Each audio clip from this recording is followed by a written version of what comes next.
Thank you so much.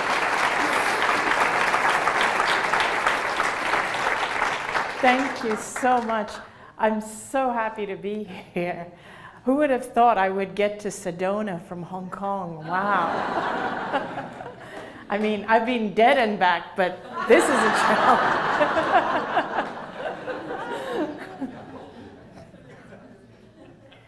I used to be afraid of public speaking. And the first time Wayne Dyer pulled me up on stage at one of his I Can Do It events, I stood there in front of 2,500 people, and I was really nervous. This was just a little over a year ago. And he said to me, "How do you feel?" Right there, while I was standing there in front of everybody. I said, "Really nervous." And he said, "You've been dead and back. What do you have to be scared about?" And I think it was in that moment that I realized that I had nothing to fear, at least as far as public speaking goes. So, you know, you can't imagine how happy I am to be here, not just here in Sedona, but to be alive, to be here physically in this life. Because life is really such a gift. And the sad thing is that most people don't value what they have until they lose it. And so my purpose for standing here and sharing my story with you is because I don't want you to only realize the gift that is life at the point in time when you are about to lose it. I want you to know it now. I had an experience, as you all know. I shouldn't be here. I should have died on February the 2nd, 2006. If the doctors were right, I wouldn't be here. On that day, I was in a coma, and I went into a coma because of end-stage cancer. And as many of you know already, at that point in time, my organs were shutting down. I had tumors, some of them the size of lemons, all over my body, starting from the base of my skull, all around my neck, down under my arms, my chest, all the way down to my abdomen. My muscles were completely wasted away. I couldn't walk. I couldn't really lift my arms. I couldn't even lift my head up. My head was like this all the time. And I weighed about 85 pounds. I would either be sitting in a wheelchair or lying in bed. When I would lie down, I would choke on my own fluid because my lungs were filled with fluid. I had to have the fluid from my lungs removed every few days before it would accumulate again. I had these huge open skin lesions where the toxins were coming out of my skin. And when I went into a coma, the doctors told my family that these were my final hours. Unbeknownst to everyone around me, though, my awareness during that time when I was in a coma was actually heightened. I was aware of everything that was going on around me. I was aware of everything the doctors were doing, all the conversations that were taking place. I was aware of my family, my husband standing or sitting by my bedside, and my mother. My mother was praying to Shiva and Ganesha. My husband was just sitting by my bedside holding my hand and watching the dials above my bed, willing for me to come back. But I was also aware of what they were feeling, and I was aware of everything that even the doctors were feeling and the nurses and everybody who was treating me. It was like I shared their same essence, like I could feel, like I shared their consciousness.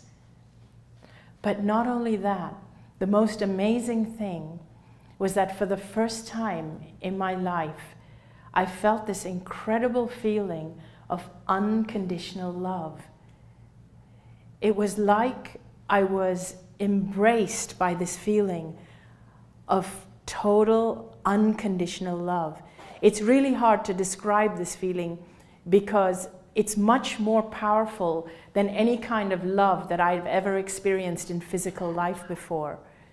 It was truly unconditional in that for the first time in my life, I felt I didn't have to do anything to prove myself or do anything to deserve it. I was loved just because I existed. I felt as though I had always been loved, but had never realized it. In that realm, I realized that I had actually always been loved, but never knew. I also felt as though my consciousness was expanding so that it stretched far greater, much more than the room that my physical body was contained in. I was aware of my body lying there on the hospital bed. But it was as though my consciousness was far bigger than my body, and the body actually looked insignificant to me. And my consciousness continued to expand.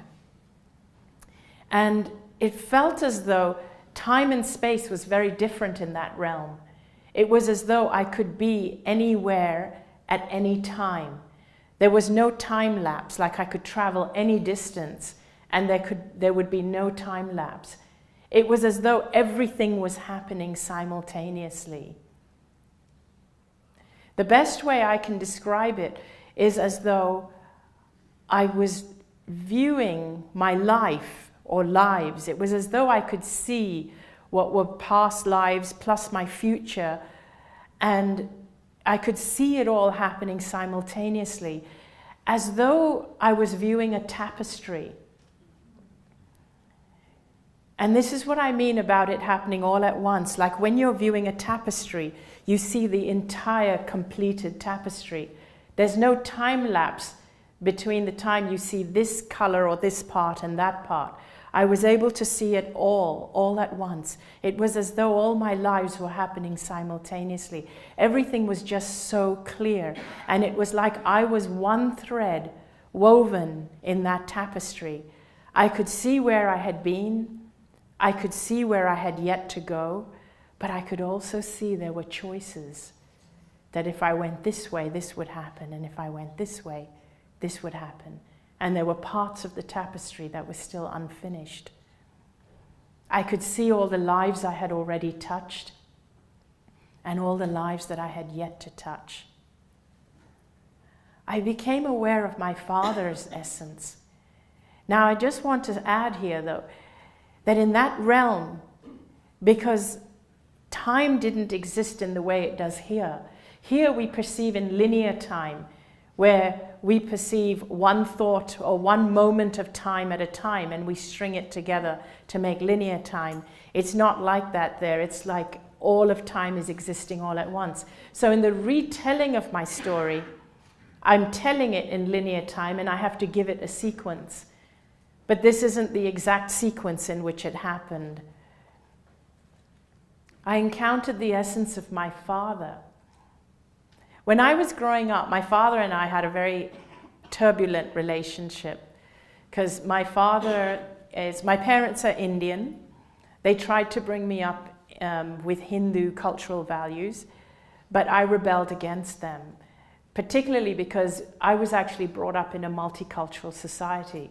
I went to school with British children, but the local people where I lived were Chinese. I lived in a Chinese country and went to a British school. So I spoke 3 languages simultaneously.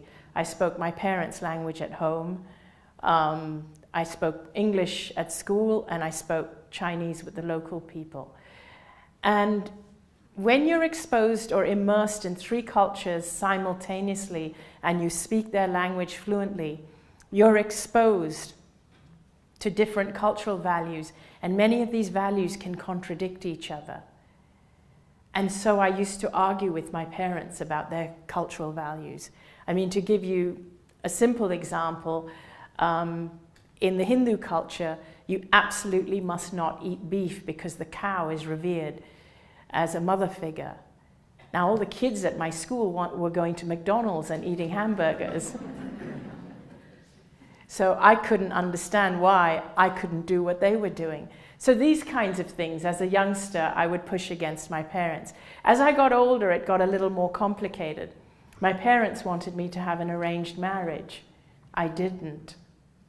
Finally, they arranged a marriage for me, but just before the wedding day, I ran away, which brought a lot of shame and embarrassment to my family, the groom's family, and to our community.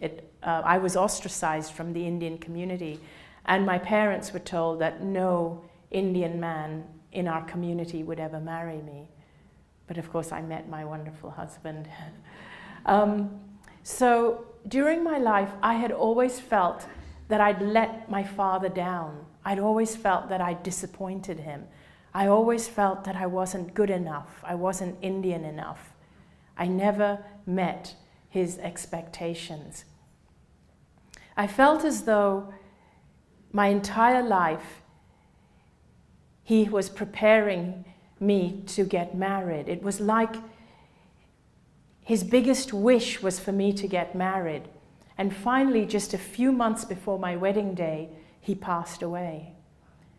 So I was really sad when he passed away, because this was the one thing I wanted him to see, was my wedding. I wanted him to see me happy and married. When I met my father's essence in the other realm, I was ready to feel again the guilt or the judgment. But all I felt from him was pure, unconditional love. And I realized that all he had ever felt for me was unconditional love, although it hadn't seemed that way. I realized that love gets very distorted in this dimension, in this realm. In that realm, I started to understand that when we cross over, not only do we leave behind our physical bodies, our physical biology, our bodies, but with our bodies goes our gender, which we leave behind. We leave behind our race, our culture. We leave behind our ego, our values. All these get left behind. So what crosses over? Our essence, our pure essence, our consciousness.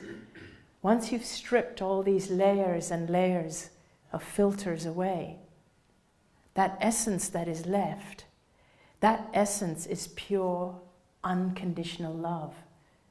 It's just pure before it's been diluted and filtered through all our cultural conditionings and gender conditionings and so on, and ego responses. So in that realm, I encountered my father, and all I felt from him was pure, unconditional love. And I understood that that's all he had ever felt for me. And even when he tried to get me married, he did it out of love, because he believed that the most loving thing he could do was to find me a good husband, because that was his cultural belief. I understood that even though I had always thought I was a victim of my culture, I realized that in a sense, either we are all victims or none of us are victims, because even he is a victim of his culture in the same way I was. He was just bringing me up in the best way he knew how, doing it as lovingly as he knew how to do. This brought me huge understanding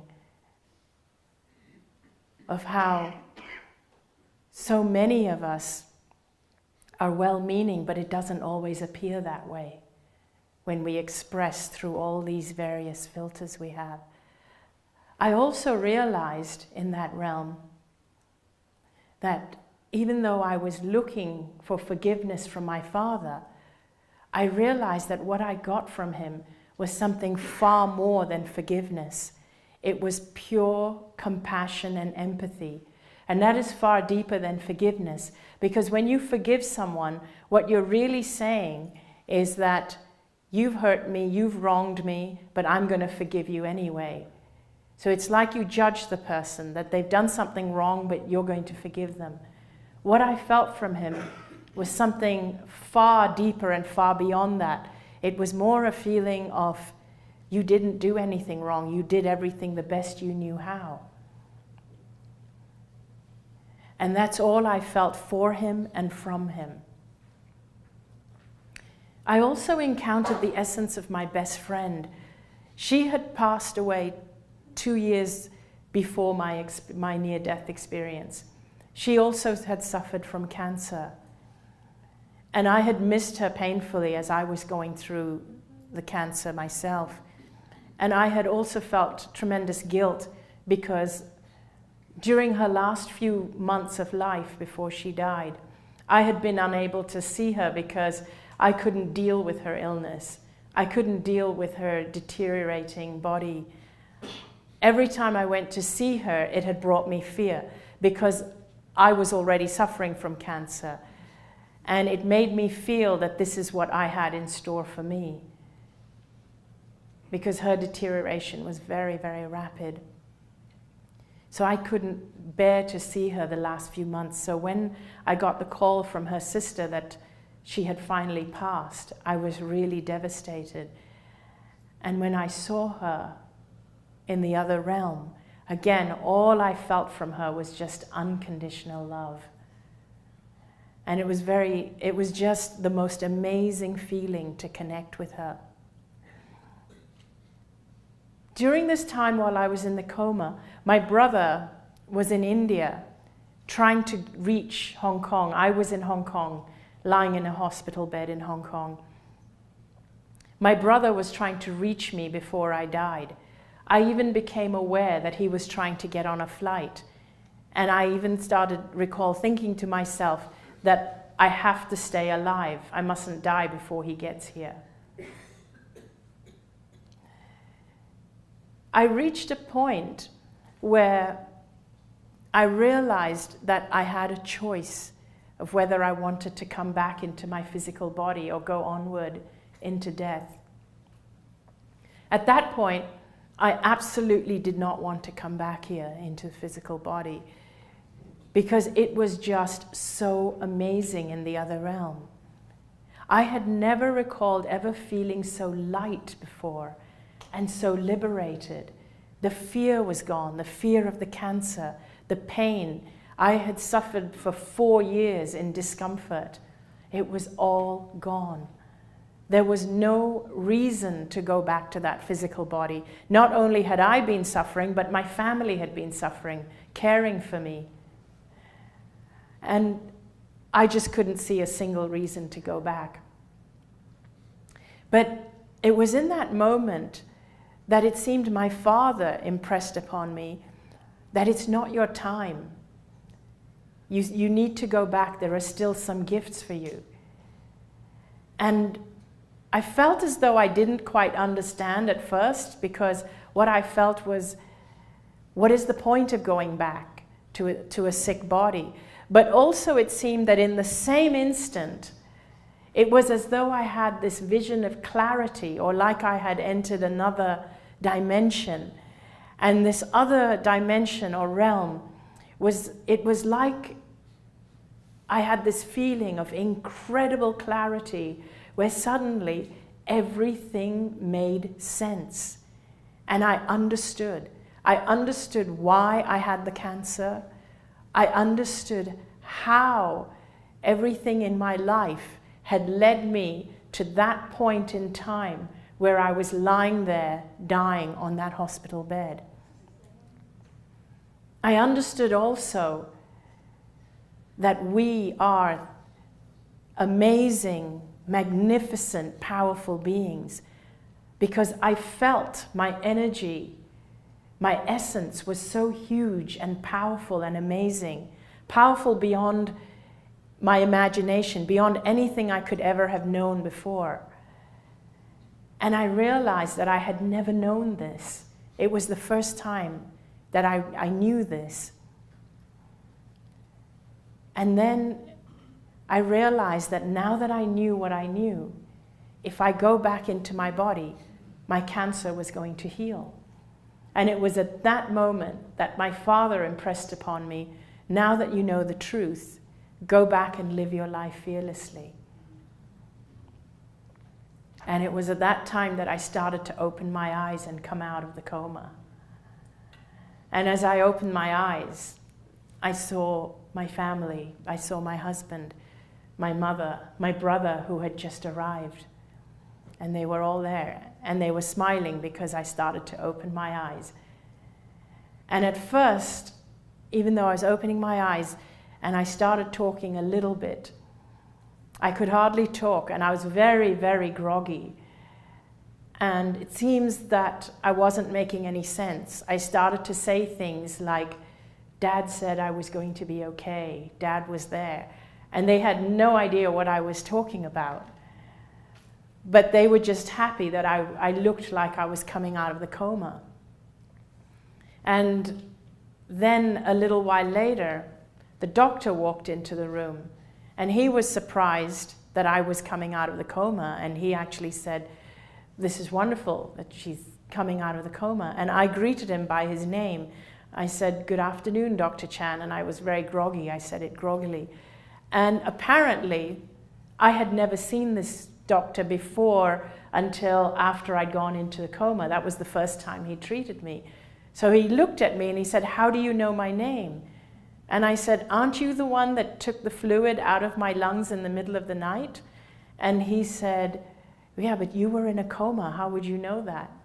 And I was still very groggy. I said I was. And when he left the room, I said to my husband, why was he so surprised that I recognized him? Isn't he the one that said to you that my organs are shutting down and I won't make it through the night? And my husband said, yeah, but he didn't say that in this room. Apparently, the conversation had taken place 40 feet down the hallway and the door had been shut. And I had been aware of everything that was happening. Over the days, I started to tell them more and more. And I started to remember more and more, because the first couple of days I was really confused. But more interestingly, I said to the doctors, you can remove the oxygen tube. I don't need it anymore. And sure enough, I didn't need the oxygen. I told them they could remove the food tube. And the doctors were getting really, really surprised. Now, within 4 days, my tumors shrunk by about 70% just to the touch. And even though my body was still very weak, I wanted to sit up. I wanted to talk. It was like I was euphoric. I knew something had happened, but I still didn't understand exactly what had happened. And because I was feeling so euphoric, it was like I still couldn't walk yet, but I just felt so happy. And normally I love listening to music. I absolutely love music, all kinds of music. So I was telling my husband that I want to listen to my music. Can you bring my iPod? And so he brought my iPod into the hospital. And bear in mind, I was in the intensive care unit, separated only by curtains between the other patients. And my husband brought my iPod in. And because I still had the wires connected to me and to my heart and things in my veins, and because I had all these big Band-Aids because of the open skin lesions, I couldn't put the earphones in. So he set up these little speakers by my bedside. And I wanted to listen to Dancing Queen by ABBA over. It's such a happy song. And so I was in my bed just shaking and listening to Dancing Queen over and over. And I was laughing. And then and my husband said, you know, and I hadn't eaten in months, and that's why my muscles had wasted away. And the doctors said, you've got to eat. And I said, yes, I'm ready to eat. And they said, what's the first thing you want? I said, chocolate ice cream. And they, surprisingly, they actually said, that's all right, you can have that because it's soothing for the throat. They just removed the food tube. And so there I was with the chocolate ice cream and listening to Dancing Queen. And finally, one of the nurses came in and she said, "The families of the other patients are complaining." They said, "You're causing a disruption in the intensive care unit." So they had to move me to a regular room. And the doctor said that these open skin lesions I had, the doctor said they would have to call in a reconstructive surgeon to actually stitch them up, because they were so big, the wounds were so big, they were not going to heal on their own, particularly because I was still very malnourished. They said I didn't have the strength to heal. What subsequently happened was that the reconstructive surgeon came in and said that definitely he would need to do surgery, but I was too weak, so he would come back in 3 weeks. When he came back 3 weeks later, he said the wounds have started to heal all by themselves. I won't need surgery. Not only that, but about 9 days after my NDE, the doctors were actually waiting for me to get stronger so that they could continue to give me treatments and do tests, run tests like biopsies. So about 9 days after my NDE, they wanted to do a bone marrow biopsy. I kept telling them that you won't find any cancer. I know I'm healed. I know why I'm back now. And they said, "That's fine. It's fine you think that way, but we need to do what we need to do." And they said, "Cancer doesn't just disappear like that. We just have to find it." And they did the bone marrow biopsy and there was no trace of cancer. And they still said that, "Nope, the cancer doesn't disappear. Now we'll have to do a lymph node biopsy." And when they sent me to the radiologist office for him to mark a lymph node using the ultrasound, he was really surprised, because he said he couldn't even find a lymph node big enough to suggest cancer, when the scans on his light box showed that just 3 weeks previously, my entire neck was covered with tumors and enlarged lymph nodes. The oncologist, however, insisted that I still have a biopsy on any lymph node. And they confirmed that there was no trace of cancer. Finally, they did a full-body PET scan, and although I was receiving treatments, they confirmed that they could cut the treatments short, and they sent me home from the hospital because it was confirmed there was no trace of cancer in my body. And finally, they sent me home after 5 weeks in the hospital, because by that point, I was strong enough to walk around and take care of myself and to go out. On the day they were releasing me to go home, I was actually ecstatic. I was thinking, I've been sick for so long. The first thing I wanted to do was to go shopping. And when the doctors were releasing me, the doctor actually said to me, "Oh, you must be so happy to go home." I said, "Yes, absolutely." And he said, "What are you going to do?" And I said, "I'm going to go shopping." And he said, "No, you're absolutely not going to go shopping. You're still weak and there are people in the shops. You're going to go home and rest." And he actually wrote on my discharge slip, "Released to go home for further rest, no shopping."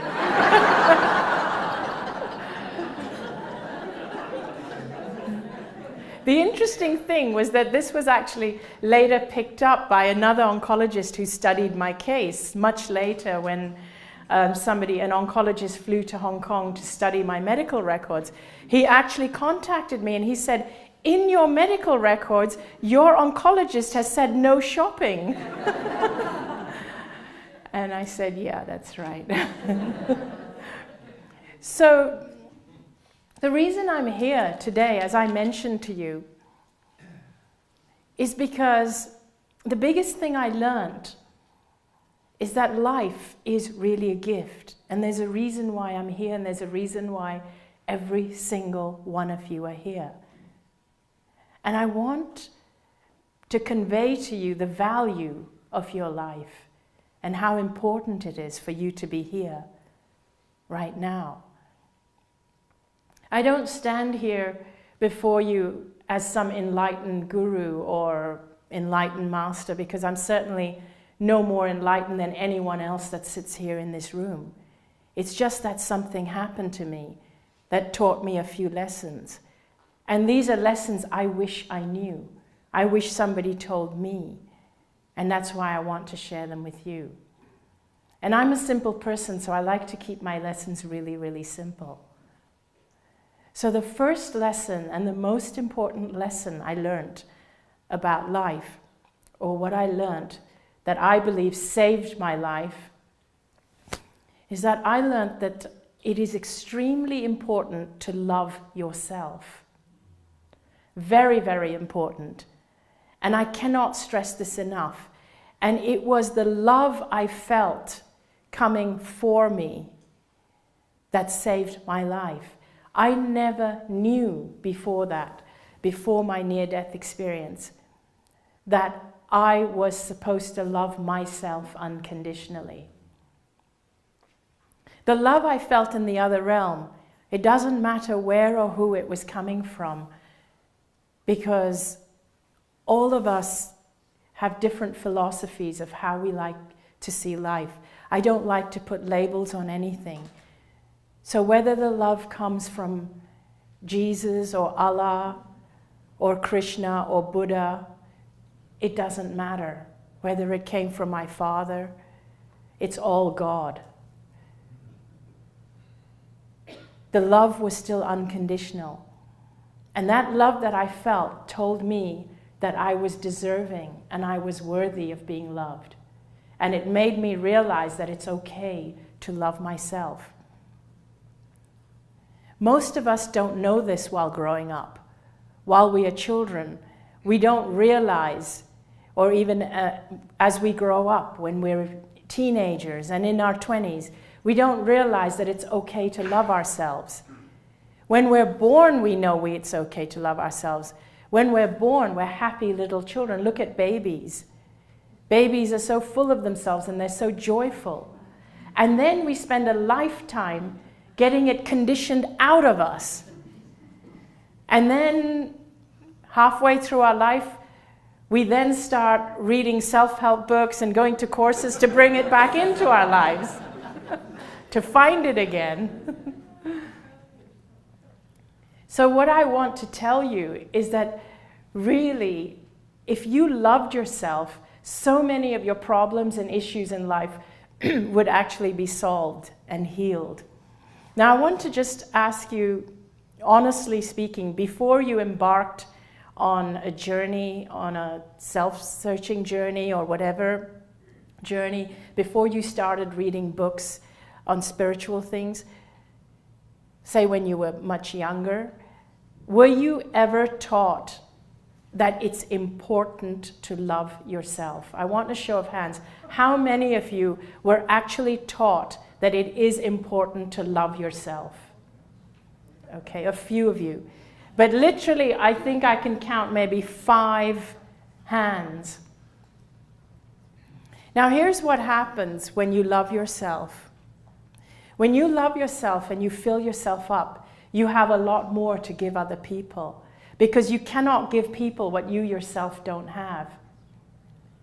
When you give and give and give, but you're empty inside, and you just keep giving because maybe for some reason you've learned that it's selfish to love yourself, it's selfish to give yourself, and it's selfless to give. You've got to be loving, you've got to keep being generous with your love and doing for other people, and you keep doing and doing and doing, and then imagine that you become drained, which is very common, which is what I did.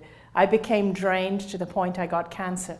Now imagine you start to become drained and tired of giving, and you realize that people aren't giving back to you.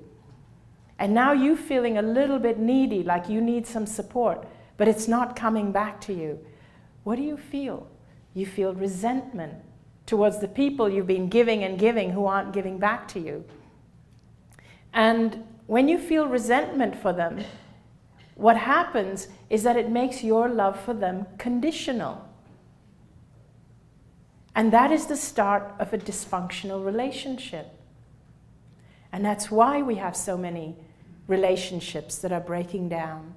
Now, you imagine if you allow yourself to fulfill yourself. You allow yourself to love yourself enough that you allow yourself to find your joy. Now, people who love themselves, who allow themselves to find their joy and feel joyful about life, are the most fun and generous people to be around. And when you love yourself to the point where you are feeling fulfilled, self-actualized, then the love that comes from you is unconditional because you don't need anything back from anybody. The love you give is pure and unconditional. And that is the most important lesson I learned. Because let me tell you a little bit about the person I used to be. I used to believe that it was selfish to love myself.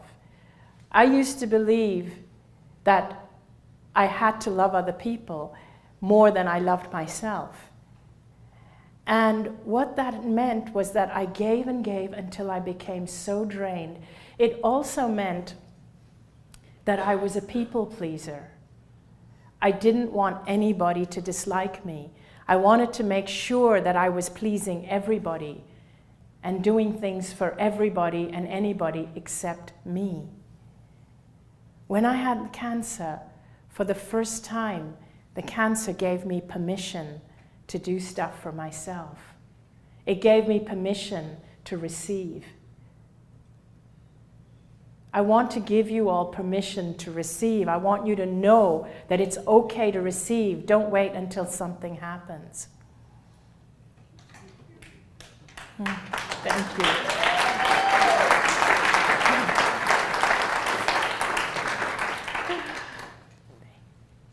And this is so important for you to know. We learn from the time we're very young that we need to love our neighbor as we love ourselves. But then we don't learn to love ourselves. Maybe that's why everybody's so messed up.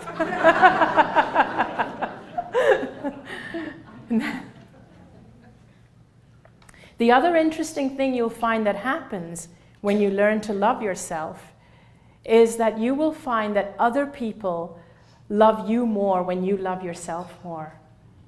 You will also find that other people respect you as much as you respect yourself. Other people value you as much as you value yourself. And the more that you love yourself, the more love you have to give, and also you'll find the more other people love you. There's really no downside, and I cannot figure out why this is such a huge secret. I just can't figure, because there's no downside. People say that it's egotistical to love yourself. No, the ones who are the most egotistical or narcissistic are the ones who don't love themselves, and they're overcompensating. It's the other way around. The people who love themselves are the most generous and joyful people to be around. And people have asked me, well, how much love for self is too much? There's no such thing as too much. Our planet suffers from too little self-love. And when we love ourselves, we stop judging ourselves so harshly. We become kinder to ourselves. And when you are kinder to yourself, you're kinder to other people. When you stop judging yourself, you stop judging other people. People who we see as very critical, judgmental, they're actually even more critical and judgmental inwardly towards themselves. What you are inside is what you express outside. So the more you love yourself inside, the more you'll show that outside. So that is really the number one key thing.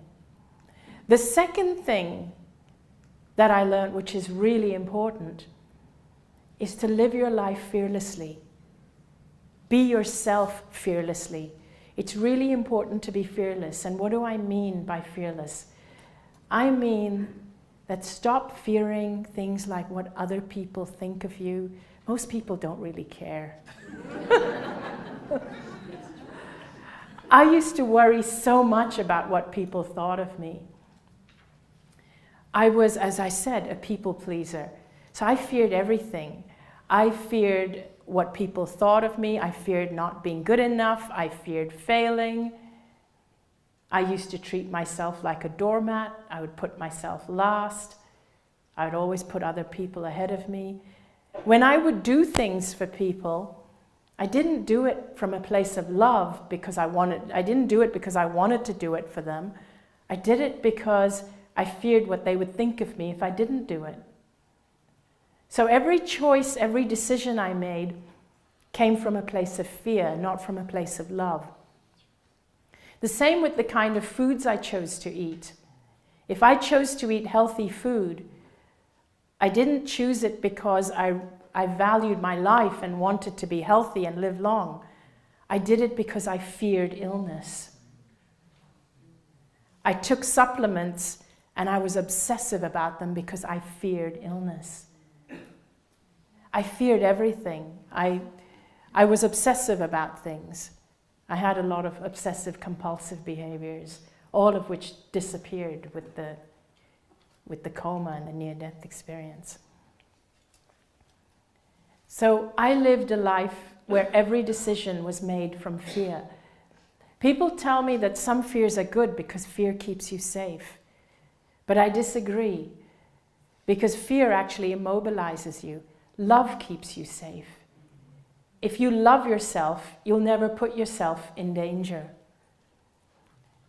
You won't put other people in danger. When you love yourself, when you love your life, you value your life, you will keep yourself safe. The other really important thing I learned, which I talked about a little bit, is that life is a gift. Most of us don't realize that, and as I said, it's a shame that we don't learn things or we don't realize things until it's taken away from us. We don't realize the value of things until it's taken away. The thing about life, what I learned, is that everything about life is a gift, even the challenges.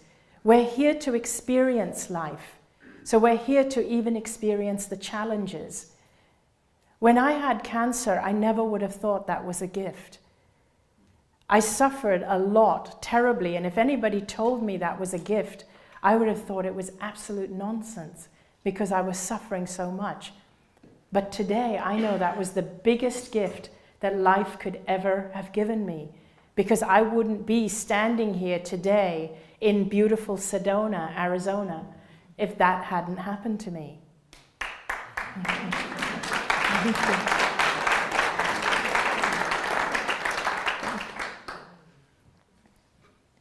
Everything in life is a gift in the end. And if it doesn't feel like a gift right now, it means you haven't reached the end yet.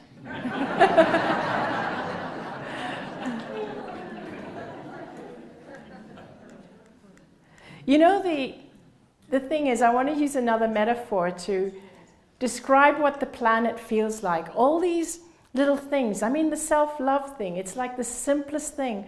Why is it that nobody is taught that from a young age? Coming out of an NDE,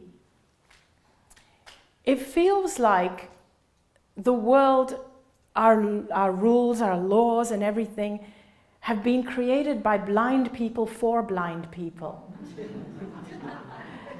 And if I give you a metaphor, I like to use metaphors because sometimes there aren't words in the English language to describe what happened, what I experienced in the other realm. But I want you to pretend, play along with me. Imagine that you were born blind and you've never seen, you've never had sight ever before in your life. So you were born blind. Now, imagine if someone's talking to you about colors, red and blue. You've never seen colors. So there's no way you even know what they're talking about. So now imagine if someone gives you a red cup in your hand and a blue cup in the other hand. You can't see them. And this person is telling you one cup is red, one cup is blue. So you've got these cups in your hand and they're identical in every other way. And so you're feeling these cups and you are feeling them all over, you're licking it, you're biting it, and then you're doing it to the other one, and you're saying, nope, there's no difference, they're identical. And this person is saying, no, there's another property which you're not aware of, but they're different. And you're saying, nope, I don't believe you, they're identical. This is what it sometimes feels like, coming back from an experience like this and trying to integrate it. And there are things that you just want people to know, but sometimes there just aren't the words. Now I want you to take this game a little bit further and imagine if you live in like a home or a country or a society where every single person in that country is blind and has been born blind and they've never had sight before. Now think about it. If you are blind and you've been born blind, you have no concept of shades, light and dark. You have no concept of spatial awareness.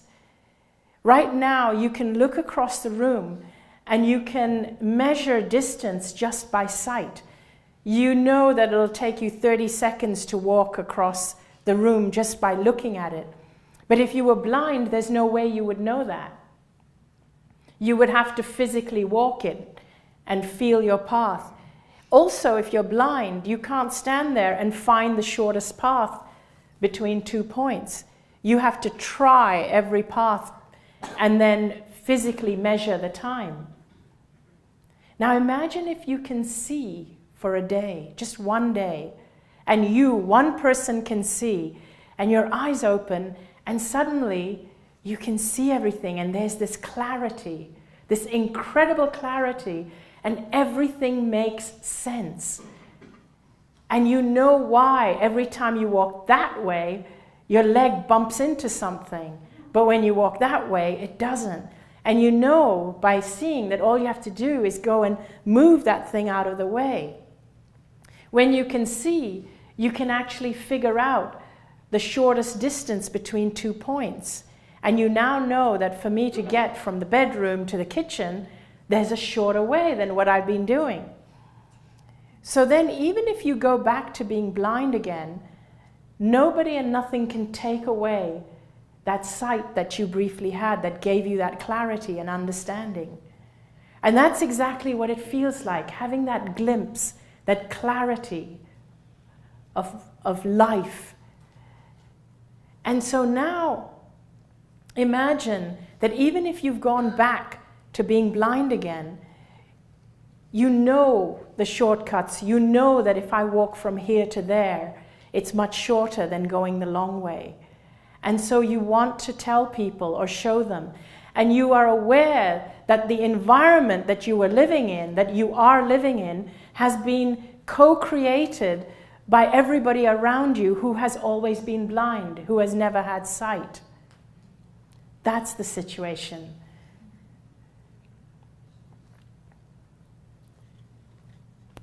What I also want to do is share a little bit with you about illness. If somebody, how many of you are facing a physical challenge right now? Okay, quite a few of you. And how many of you have loved ones or know people who are facing a challenge? Wow, just about everyone. One thing that I would want everybody, anybody who's facing an illness to know, and those of you who have friends or are caring for people with illness, I'd like you to pass this on to them. I would like you to know that whatever illness you're diagnosed with, you are not your illness. You still deserve to live your life in joy. What we tend to do is the minute we get a diagnosis is that we become obsessed and focused on the illness.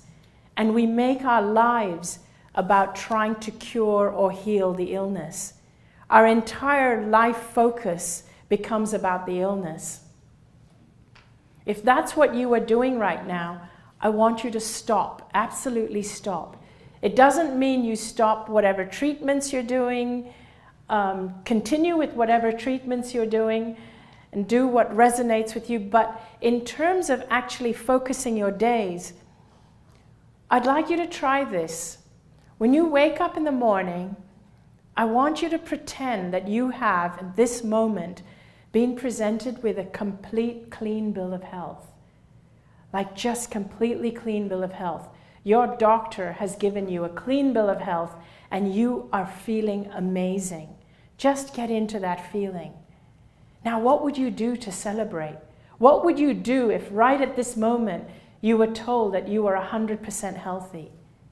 Now I want you to go and do it. Whatever it is, I want you to go and do it. In other words, continue to celebrate life, even if you're facing an illness. Make your life about celebration regardless of what you're going through. That is really important. Many of you have lost people that you loved, that you do love, you still love, and they've crossed over and they're in the other realm. What your loved ones would want you to know is that they are happy and they are fine. And your loved ones want you to know that they're still with you and they love you. But the most important thing that your loved ones want you to know is that they want you to be happy again. They want you to find your happiness and your joy again. If there's one message that your loved ones want you to know, is that they don't want you to feel guilty if you find happiness again. No matter what circumstances you've lost your loved ones under, whether it's through illness, accident, sudden death, gradual death, whether it's through suicide, don't feel guilty about anything. Nobody goes before their time. You could not control their death. If there's anything unsaid that you need to say to them, say it. They can hear you. They really can. And many people are confused about how to mourn people's deaths. Do whatever you need to do for your healing. You don't need to do it for them. They really don't need it. Do it for yourself. Do it for your healing. And if you find happiness again, you really need to realize that your life is still a gift and to be lived in joy. Even though they're gone, don't stop living your life. So if you find happiness again, don't feel guilty. Even if you've lost a partner and you find someone else to love again, don't feel guilty. They are very happy for you. Nothing makes them happier than to see you happy.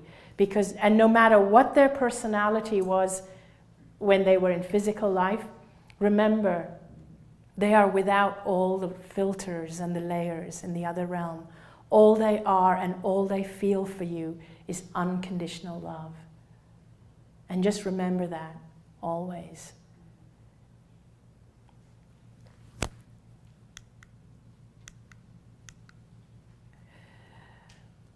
I was mentioning earlier also about if you had an illness or if you know a loved one that has an illness. The other thing I want to mention is that sometimes we can get very confused with types of treatments, diagnosis, and so on. In many ways, for many instances, I would actually ask you to trust your heart. Ask your heart what feels better. Go with the healing modality that feels better because you need to feel that you are being healed. If you are working with a doctor and the doctor has said something to you that's maybe confusing or given you many different treatment options and you feel confused, doctors actually are doing their best. The medical system is not the most perfect system, but when people go into the medical system, doctors as well as nurses, their intention is to heal people. They're good people, but sometimes they're stuck in a system which doesn't always work in our favor. And very often, even doctors are stuck diagnosing out of fear and not out of love. So if you want to move your doctor from a place of fear to a place of love, ask your doctor what they would suggest if this diagnosis was for somebody they loved, for a member of their own family. If a member of their own family had this diagnosis, what would they suggest?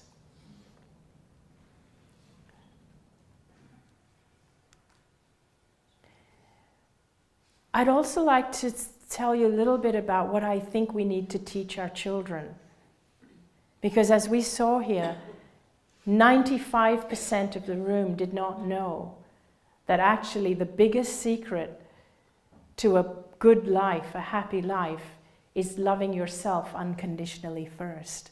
And that is such a well-kept secret.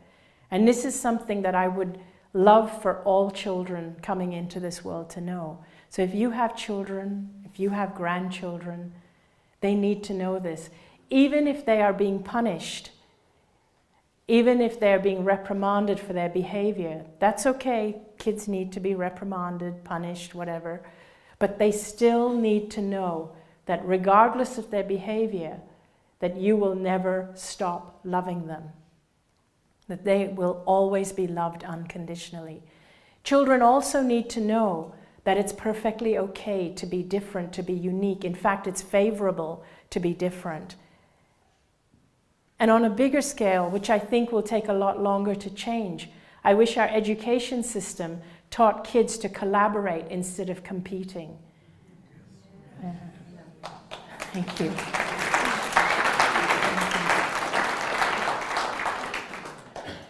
Because I believe competition is at the root of a lot of the huge problems we face in the world today. Because from the time kids are very young, they're taught to compete against all the other kids to get to the top of the class in order to get to the best schools and the best jobs. So right from day one, we see everybody else as our enemy, somebody who we have to beat out to get what we want. Whereas if we all realize that all we have to do is be ourselves and collaborate together, we would have a very, very different world. Thank you. Good.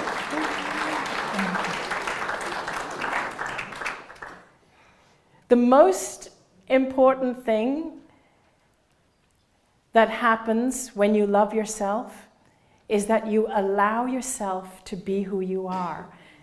And many people ask me, what is my purpose? What is your purpose? Many people ask me, how do I find my purpose in life? I have a very simple solution. As I told you, I'm a simple person. And so I like very simple solutions. Your only purpose is to be yourself. That's all. And all you have to do is be as you can be, shine your light as brightly as you can, and your purpose will unfold before you. Just allow life to unfold before you. And it's that simple. And it's much more important to be yourself than it is to even be positive. Because many of us believe, and this is true, many of us believe that we need to be positive. When you allow yourself to be yourself, you won't even have to worry about being positive. We only worry about constantly thinking that, oh, I need to be positive, I need to be positive, because we're constantly thinking about who and what we need to be. But once you allow yourself to be yourself, even if you have fleeting moments of feeling bad, negative, whatever, they pass. Allow them and they pass. The more you suppress these feelings because you judge them as negative, the more that they will actually surprise you and come out when you least expect it.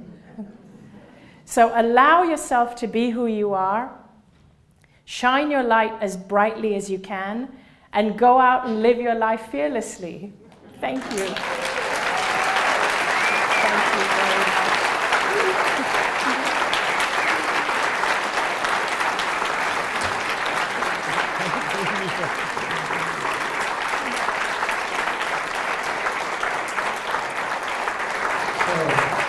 We'll take questions now, and the way this will work is if you have a question, just go ahead and stand up and ask a question, and then Anita's going to repeat it for the folks that are going to be watching this later on YouTube, so everyone can hear it. So does anyone have a question? Yes, sir. I'm always asked this question by my wife. I like it already. You get into a moment to where all of a sudden you lose it, and you get angry, and you get the feeling like you want to run away or whatever. What one thing do you do to win it back? Okay. If you get angry. I do. So the question is, if you get a moment when you feel angry or you lose it, how do you get it back? Now, in the past, I'm going to tell you both what I used to do in the past and what I do now. So in the past, I would have judged myself, and I would not have allowed myself to feel the anger. I would have denied it. I would have pushed it back down, suppressed it. What I do today is I acknowledge it, embrace it, and say it's part of being human, and then I just surrender, and I do a lot of surrendering to the universe. But first is acknowledging, embracing, and saying, it's okay, I'm human, these are human emotions, and then surrender it, and it passes very quickly. Thank you. Well, I assume you talked about seeing your father on the other side. Yes. What about, will you see friends? What about pets? I mean, do you see pets on the other side? Because I don't want to go anywhere where they're not. I don't blame you. I don't blame you. Yes, you do. The question is, do we see pets on the other side? Yes, we do reunite with our pets as well. We absolutely do. I lost my dog 2 years ago, but I just wanted to tell you real quickly how beautiful pets are, because they're very much a part of us, and they're part of the same consciousness that we are. They share the same essence, and they're more in tune than we are. And my dog was really sick for about 6 months, but he was aging. He was 14 years old, and I wasn't ready to let him go. And I felt that he was hanging on for me. But one day, I actually said to him, because I could see he was suffering, and I said to him, it's okay. You can go if you have to. And that night, I went out. He waited till I went out, and that was when he passed. Somebody else was taking care of him. And I wouldn't have gone out, but he passed, but I had to go out. And so he passed while I was out. And of course, I was very, very upset. But what happened is that within weeks after he passed away was when I got an email from Hay House saying that Wayne Dyer had discovered my story, and that they wanted to publish my book, and they wanted to fly me over to the US. And so this whole new life just took off. If my dog was still alive, I wouldn't be able to do what I'm doing today. It was as though he left at the exact perfect time, like he knew this was his time to go. And either he opened the door for me, or he knew that this was the time he had to go. So yeah, he's there waiting. Thank you for your question. Yeah. Did you see him? Oh no, he just left 2 years ago. My NDE was 7 years ago. Maybe you might have seen him in the other realm. No. Oh, the question was, did I see him? But I didn't, because I wasn't. He just passed away 2 years ago. But I still feel his presence. Yes. Okay. Do you have any thoughts as to why it is we're born blind? Okay, the question is, do I have any thoughts as to why it is we're born blind? So you're speaking metaphorically, all of us, right? Truthfully, I don't think we're born blind. I think we get it conditioned out of us. I think we are born with everything we need to navigate life. I think there is something very wrong with our education system, and it is my hope that someday people that are influential enough can actually make some changes. And when I gave you the metaphor about the world being designed by the blind, leading the blind, I was referring to big institutions like education systems, medical systems, government systems. It's not the people. I don't want anybody to feel it's their fault. Some of you might even be here who work in these systems.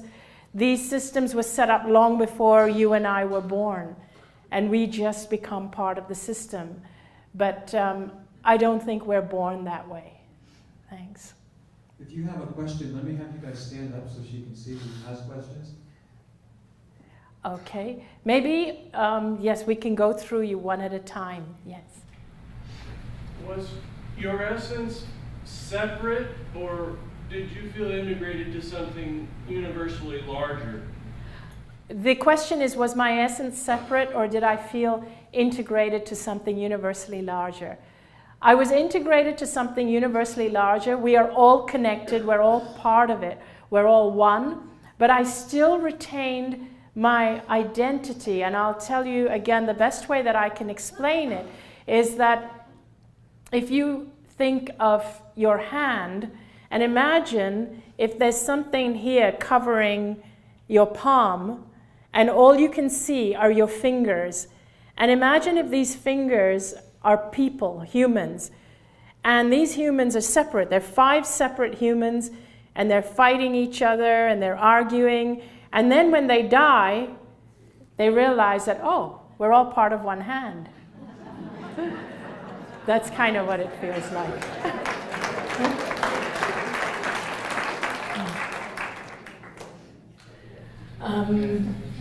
Yes. Do you have any explanation for why so many people choose to leave when there's no one in the room? The question is, do I have any explanation why so many people choose to leave when there's no one in the room? My own feeling about that is because the loved ones in the room are keeping them there, but they are ready to go. And so when their loved ones leave the room, it gives them the opportunity to cross over. It means that they are ready and have been ready, but haven't left because their loved ones are in the room and keeping them there. Yes, you. Not to digress, really, but for those that are ill, for those that take care of them when they're ill, for those that choose, for instance, hospice, or that we might choose it for them, like to euthanize a dog that is in extreme pain or bad health. How is that viewed in love? If you do it from a place of love, then it's perfectly fine. You don't need to. Because it seems so selfish. To euthanize? Yeah. Personally, okay, this is something that is still a controversial. So what I'm just going to give you my personal views is I personally wouldn't euthanize. Like even when my dog was suffering for 6 months, I had friends telling me that it would be more humane to put him down. I couldn't do that. And my reason was because what if somebody did that to me? And I was dying, I was in a coma, but I still came out of it. So I always hold out the hope that they might come out. But that's just me. And there might be people who leave instructions that they want to die, that they don't want to suffer. So I think that I would not actually say that. What I would do is I would remove the moral dilemma from that. This is what I would ask you to do.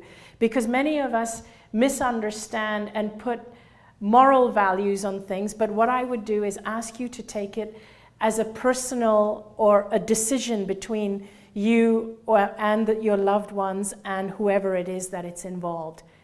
I tend not to look at these things as moral dilemmas. I tend to look at them as personal dilemmas. So there's no moral judgment whichever way you go. That's what I'm trying to say. I hope that helps. It did. Thank you. Yes. Anita, for most of us, you talk about the layering process of fear just getting layered on us through our lives as we go through our lives. And for you, it happened very abruptly. That you were engulfed in this complete love, came back fearless. Yes. How would you suggest for the most of us that don't have that kind of experience to process through getting back to our essence and letting go of that fear? It sounds wonderful, but I understand it's a process, and it's. Yes. I want it to happen now. It is a little bit of a process, but it's a journey. The first thing is to acknowledge that you do live your life from a fear-based place. And it's so subtle that many people don't even realize. I didn't realize I was doing it. And fear is something that sometimes we don't even realize we're living a fear-based life until the fear is gone. And then we kind of realize, oh wow, that silence is amazing. So there's many things you can do for yourself. One thing is, I tell people, don't work at getting rid of your fears, because all you'll be doing is focusing on the fear. Whenever you try to get rid of something, you just end up focusing on it. And I would say work on loving yourself. There's no room for fear and love together. They cannot exist together. It's one or the other. The more you love yourself, the less fear you have in your life. So what I would ask you to do is not get rid of your fears, but transcend your fears by loving yourself more. So change the focus to how do I love myself?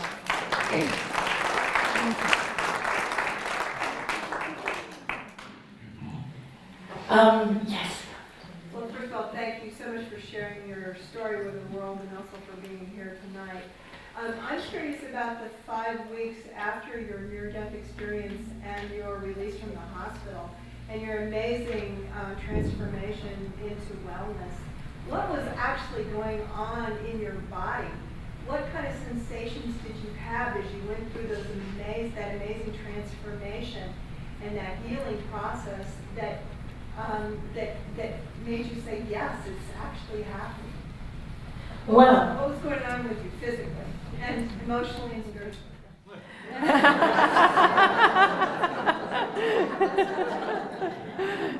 The question is, what was going on with me mentally, physically, spiritually for the 5 weeks during that healing, between the time of the NDE and the time I got released from hospital, right? It wasn't always physically pleasant, because once I came back, I was euphoric in the beginning, but I did start to feel a lot of pain again, because I still had I was still having medications and things, and I was having biopsies. The biopsies were really, really awful and uncomfortable. The worst was the lymph node biopsy, but even the bone marrow biopsy, where they insert a needle through your spine, all of this was incredibly uncomfortable. So the reality of being back in a physical body and feeling pain again, that was actually not very comfortable. But what kept me going was that knowing. And I would describe it not as a belief, not as a wish or a hope or a dream. It was a knowing. It was as though I knew, every part of me knew I was well, but I now just had to wait for my body to catch up. Yes. As a teacher, I would lose my job if I taught what you just taught us. And I don't know if you realize that's how deep it is in the school system. And when you do teach them to love themselves, you walk a fine line. And there are many teachers ready to teach this. You just get to have a place and teach it, because it's not in the school community. Exactly. So I agree on that one. So my question for you is, where do we go?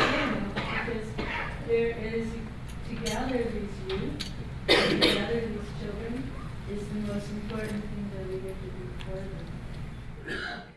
That's a great question. The question, for those who couldn't hear, is that this beautiful lady is a teacher, and she says that if they taught the children some of the things that I talked about, they could lose their job. Now, what I want to ask you is that, do you feel it's important that the children need to know this? I taught them this. Excellent. Good for you. Good for you. Thank you. So, what... You could see it in them that they didn't, at 12 and 13, they carried burdens of regrets that were unbelievable. And they didn't like themselves. And to have them give themselves a compliment was like pulling teeth. It's sad, isn't it? In fact, when you ask what we can do or where do we go from here, the sad thing is that, exactly as I was saying, that most of us are part of a system, and we need to be part of the system because we have bills to pay and so on. And that's unfortunately what life is like. This is why, and I know some of you, a lot of you are not in a position yet to do anything about it, but what I would ask is, in this case with the children, is the people who are parents, you have the ability to teach that to your children. And when the parents start doing it, it will start to become easier for the teachers to do it. The other thing is, for parents and teachers, it's important for you to love yourself, because you bring yourself into the children's lives. And the children will learn through osmosis by picking it up from you. So learn self-care and self-love for yourself when you go in to teach the children. Hi. Hi. On the before and after the NDE, did you find any difference in those that have passed on that you have met again, and now that you have returned from your NDE? And is there any more of a closer communication in their essence? And an example, case in point, like say with your father, you say, geez, Dad, I lost my keys again, can you help me out? So if I understand you correctly, your question is that since after my NDE, do I have more communication with the people who have passed on? More closer communication now than I did before? Is that, yes? Yes, I do. and exactly that kind of thing. I talk to my best friend a lot. I talk to my father. I even now talk to my dog who's passed on. So yeah, I talk to them as if they're there. And they are, exactly. Thank you, yes, they are. And since my NDE, I'm also aware of a feeling that I'm guided. And I was always guided, but I wasn't aware of it. And when we're not aware of it, we don't always listen to it. We don't open ourselves up to it. But now I'm very aware that I'm guided. So I allow the guidance and I surrender to it. And sometimes people interpret surrendering as a weakness, but it isn't. It's actually a strength. Giving your power away is a weakness. It means that you allow other people to make your decisions for you. You give your power to other people. But surrendering means you're surrendering to a higher power, the universal energy. It means allowing universe to work through you. And what ends up happening is that when universe is allowed to work through you, the results are actually far greater than anything you could have accomplished if you tried to figure it out and control it yourself. Yes. Yeah. Yeah. Hi. Did you find that your relationships with your friends and family and changed greatly after your NDE and the awareness of self-love in your own self? Yes, it changed quite drastically. Thankfully, my husband and I have always been very close, like right through. My husband, in fact, he's just the most amazing person ever. He saw me right through, and I wouldn't be here today if it wasn't for him. If he, at any point, if he had left through that ordeal, I don't think I would have come back. But he was just the most amazing. And I went through a phase even after coming out of my NDE and healing, where I felt the only person on the planet that understands me is my husband, because we went through it together. And I did feel as though I lost a lot of friends, and I felt that nobody understood me now, because I felt very, very different about life, about everything, about working, about money, about everything. Yeah, so very, very different. So it was difficult to hold on to friends and relationships. Yes? Yeah, I was going to ask you, how's people in Hong Kong receive you? I'm from Hong Kong. Oh, hi! I tell my family, nobody knows about you. So what do you explain, like the East and the West, how they receive you differently?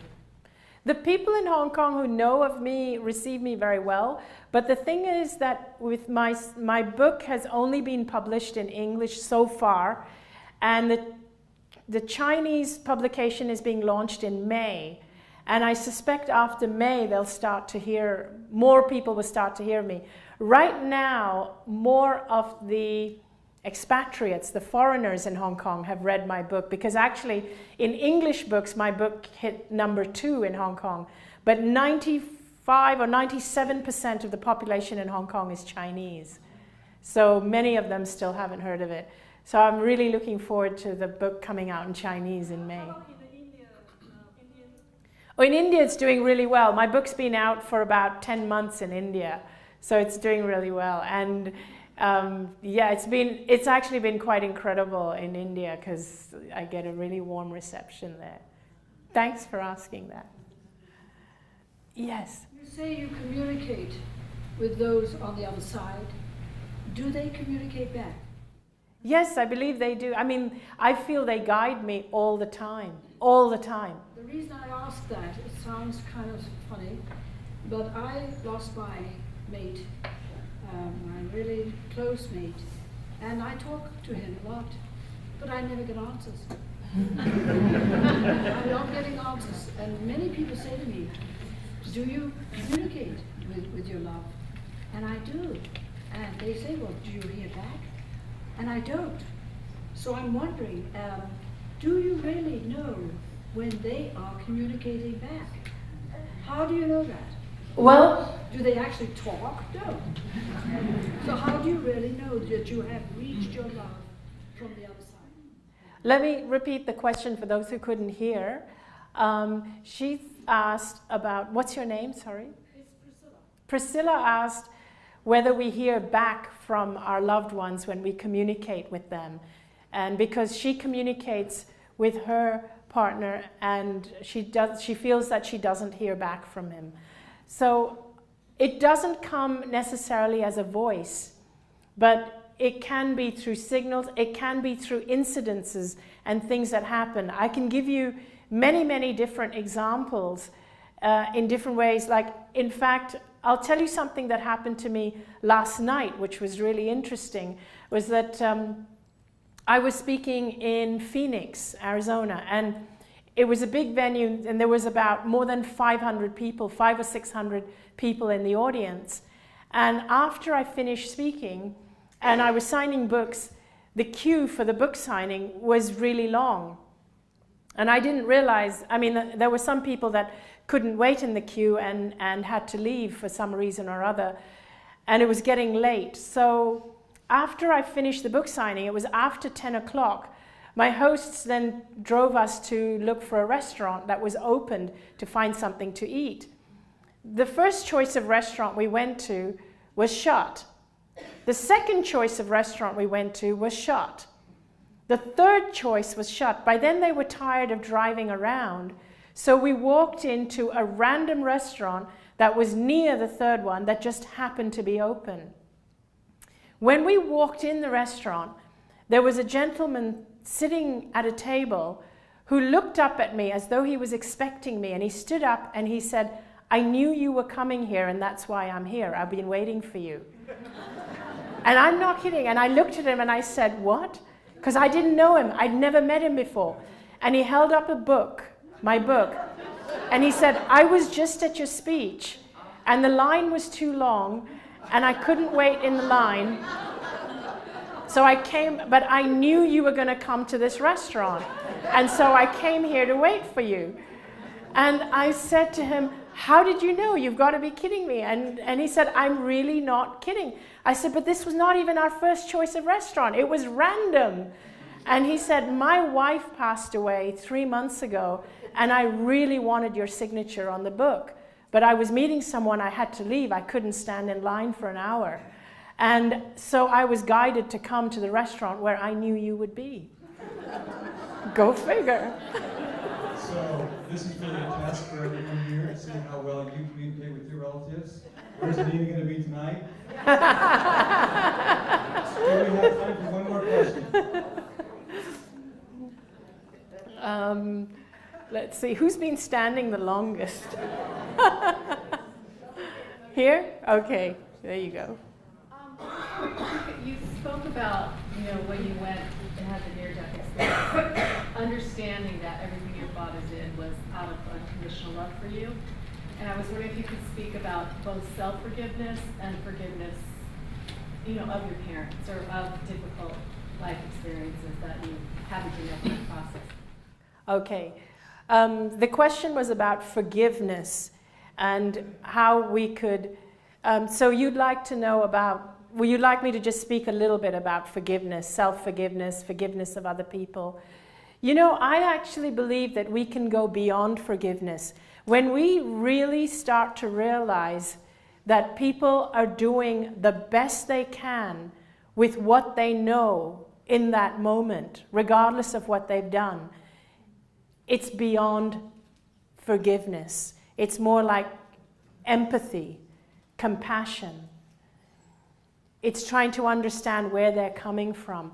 And that goes not just with what other people do, but with yourself. And when you can do it for yourself, it starts to become easier to do it for other people. So start by being more empathic towards yourself. Whenever you do something that you feel you're judging yourself. I mean, how many times do you say things like, oh man, that was so stupid of me. How could I have done that? Or I should have done that differently. It's things like that. Watch that self-talk and tell yourself, no, I'm a beautiful child of the universe. I don't deserve to be talked to like that. And start to empathize with yourself. And when you can do that for yourself, you'll start to do that for other people. And you'll realize there's nothing to forgive. And I also want to add that in the other realm, there's no judgment because there's nothing to judge. We are all love. We're all pure love. Unconditional love. So there's nothing to judge. And one of the most controversial things in my book, which many people ask me about, is about the fact that I say that there's no judgment, there's no hell, there's no punishment. When you realize that there's nothing to forgive, then there's nothing to punish either. People who commit acts that take them to prison while we're in physical life, yes, we have prisons here to protect us from people who live in so much fear that they can't be trusted not to cause harm. But when they cross over, they themselves understand in that moment of clarity, they themselves understand that everything they did out of fear. They did because they didn't know any better. Now, if you imagine, if you have a child who you have been punishing because they have been not just reckless, but destructive and harmful to other people, harmful to their siblings. So you have had to reprimand them, punish them, scold them. Now imagine if one day, when the child comes to you and says, oh my God, I've had an awakening. I understand why I did those things and how stupid it was of me. Are you going to burn them in hell for all of eternity? Of course not. And this is what it's like when we cross over. It's clarity, it's understanding. We understand how our fears make us do what we do. And we can start to understand while we're here, so that we don't feel those fears and we don't need to be destructive. Okay. There's one more in there, okay? I had to ask. There is a whole line of thought in the New Age that we are the cause of our sickness. We are bringing it on us because of how we think and what we do in life. Then there is the law of karma, that it's the payback time. And then there is the idea that we are going through it like you did, to become the teacher to all of the others, to show the way. So from you have been gone there, from that altitude, what is your perspective on? Any clarity on this? Wait, I just want to make sure I understand the question clearly. Okay. So, are we creating our cancer because we are resentful of the life we live? Are we creating the cancer because it's in our life path? We came with the karma to have the cancer and interact with different people in different ways. Or our soul chooses to come and have the cancer because coming out of it like you did, we start showing others that there is a way to love ourselves and everything we learned from you tonight. So the question is that are we creating the cancer ourselves? Are we bringing it on ourselves? Or is it something we have decided before we come? And the third option was, sorry, I need to repeat the question for the purpose of the, and it was, is it part of karma? Now my view on this is that there are many, many possibilities and many reasons. And my views on karma has changed quite dramatically. I grew up believing in karma as being cause and effect, being punished for something I had done wrong. I now realize, in fact, I'm not dogmatic about these things anymore. It's a lot more fluid than we think it is. I think of karma in terms of like no different than yin and yang. If you pull something too far this way, it's going to swing back that way equally. So it's not like a punishment for something you've done wrong. You don't actually need to spend your life collecting karma points to create good karma in your next life.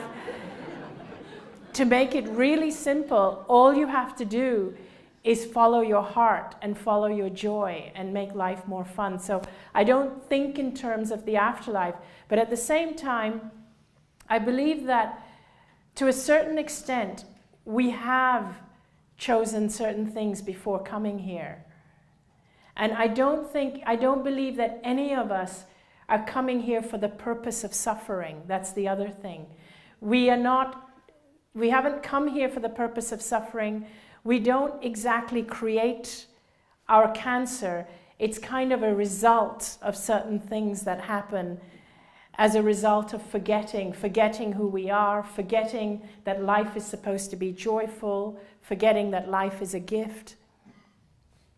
I believe that actually life could be so much simpler, less dogmatic, if we let go and if we just allow ourselves to loosen up, have fun, learn to laugh every day, and if all else fails, eat chocolate.